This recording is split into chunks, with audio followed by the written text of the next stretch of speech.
Сәлем достар, бүгін біз сметанник пирогын пісіретін боламыз.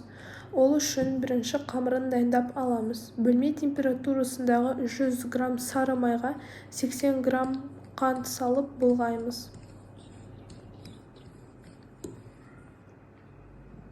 Үстіне бір жұмыртқа, бір шай қасық қамыр қопсытқышты салып араластырып аламыз да 200 грамм ұн қосып қамыр илейміз.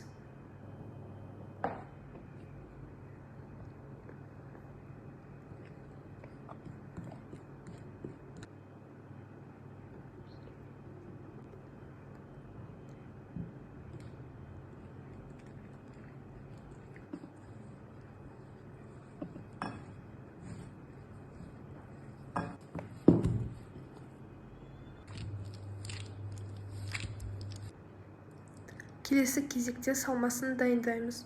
Ол үшін 400 грамм 20 немесе 25% дүкен қаймағы, 3 жұмыртқа, 100 грамм қант, 1 ас қасық ұн қажет болады.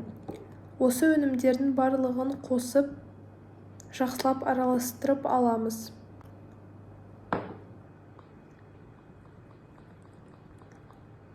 Қамырды формаға жайып аламыз да, үстіне салмасын құйып, қызып тұрған пешке салып, 170 градуста 35 минут пісіріп аламыз. Дайын болған пирогты бірден формадан алмаймыз. 1-2 сағат бөлме температурасында суытып аламыз. Назарларыңызға рахмет.